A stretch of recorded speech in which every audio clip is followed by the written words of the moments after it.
오늘은 창세기 42장의 말씀을 묵상합니다.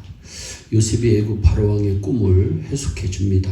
요셉의 해석대로 7년 동안 애굽 나라가 대풍년이 들고 그 이후 7년 동안 흉년이 들게 됩니다.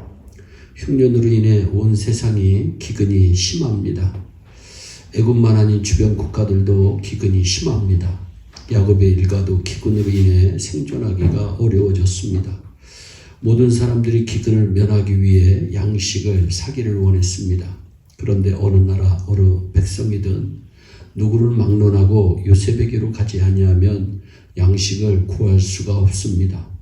그래서 야곱의 일가도 양식을 구하기 위해 요셉에게로 가야만 했습니다.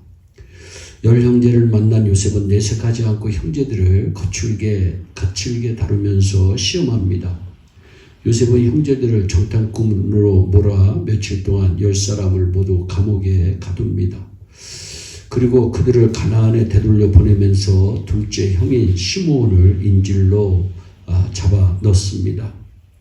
야곱의 가정에 양식이 떨어져 더 이상 견딜 수 없어서 형제들이 다시 애굽으로 갔을 때 요셉은 두 번째 시험을 합니다. 막내 동생인 베냐민이 함께 있는데 이번에는 베냐민의 자루 속에 은잔을 집어 넣습니다. 요셉은 형제들을 시험하면서도 속마음은 형제들에 대한 사랑으로 가득 찼습니다. 형제들이 두 번째로 애굽을 찾았을 때 집으로 인도하여 발을 씻게 하고 나귀에게 먹이를 주었습니다. 당시에는 발을 씻게 하고 나귀에게 먹이를 준다는 것은 대단히 큰 환대입니다. 그동안 인질로 묶어놓았던 시므온도 풀어 주었습니다. 또한 11 형제들을 위하여 큰 잔치를 베풉니다. 환대를 받는 형제들의 마음은 오히려 불안합니다. 그들은 자신들이 가지고 있는 것을 빼앗고 노예로 삼는 것이 아닌가 하는 두려운 마음을 가지게 됩니다.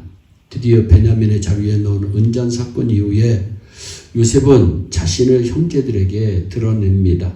그때에야 형제들이 요셉을 알아보았습니다. 그들은 깜짝 놀랐습니다. 그러나 기쁨보다는 큰 두려움과 공포심이 몰려왔습니다. 왜냐하면 그들이 요셉에게 무엇을 했는지 스스로 잘 알고 있었기 때문입니다. 그런데 요셉은 오히려 형들을 위로하고 안심시키면서 감사까지 합니다. 진정한 용서가 무엇인지를 요셉은 형제들에게 보여준 겁니다. 창세기 45장 5절입니다. 당신들이 나를 이곳에 팔았다고 해서 근심하지 마세요.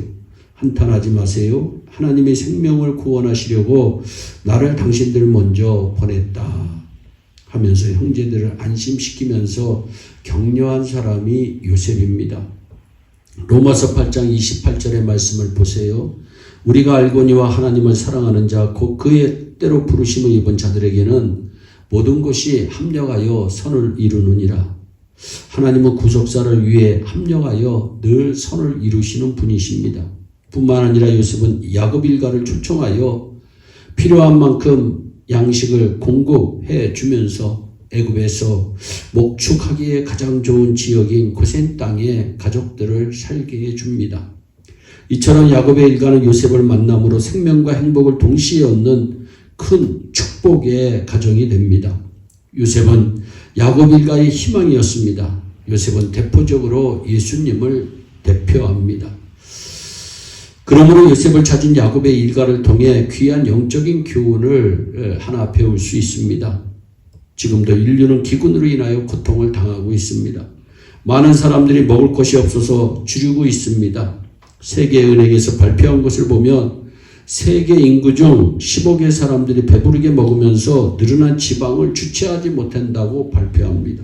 그런데 다른 15개 사람들은 건강 유지에 필요한 최소한의 영양분조차 공급받지 못하여 날로 수축해지고 있다고 합니다.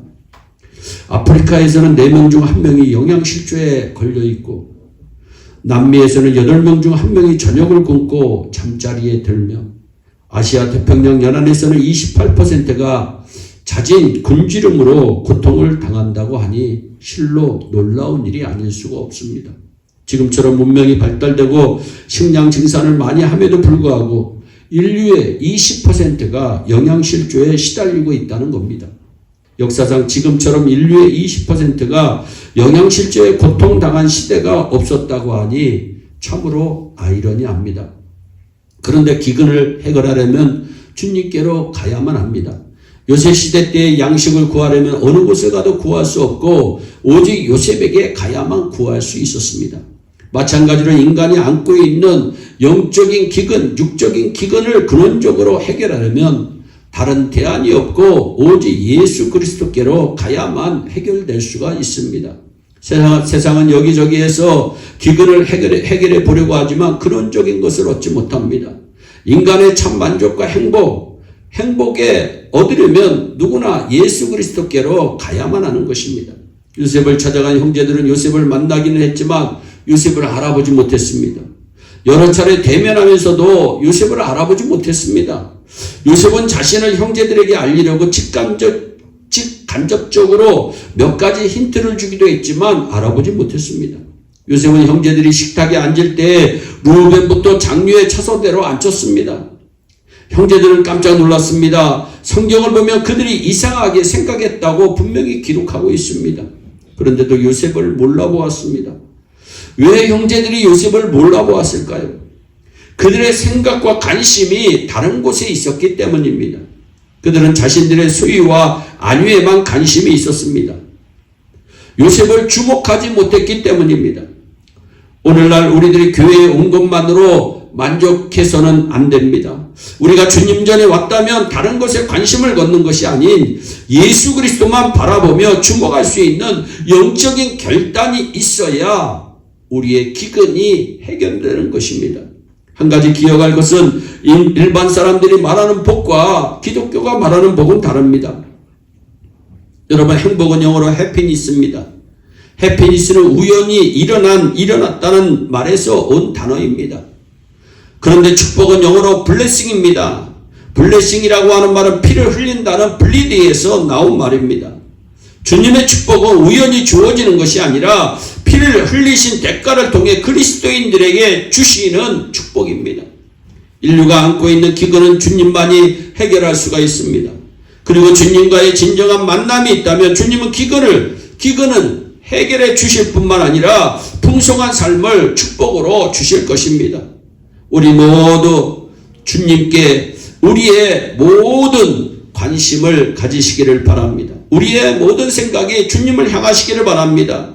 주님께 주목하는 인생, 하나님도 우리에게 주목하신다고 하는 사실을 기억하면서 우리의 영육간의 온갖 기근이 예수 그리스도로 말미암아 해결되어서 남은 인생 예수 안에서 승리하는 우리 모두가 되시기를 주 예수 그리스도의 이름으로 축원합니다. 기도하겠습니다. 사랑의 하나님, 참 감사합니다. 주님만이 우리의 희망이 되심을 하나님 고백합니다. 하나님, 우리의 영적인 기근, 육적인 기근은 주님만이 해결할 수가 있습니다. 하나님, 애굽 나라의 7년의 하나님 흉년 기간 중에 요셉을 만나야 기근이 해결되었듯이 하나님, 우리도 주님을 만나야 우리의 기근이 근원적으로 해결되는 줄로 믿습니다. 하나님, 우리에게 복을 내려주셔서 예수 안에서 승리할 수 있는 이 방송을 듣는 우리 모두에게 임하여지게 하여 주시옵소서. 감사하고 예수님의 이름으로 기도하옵나이다. 아멘. 오늘도 주 안에서 승리하는 복된 하루 되시기를 바랍니다. 감사합니다.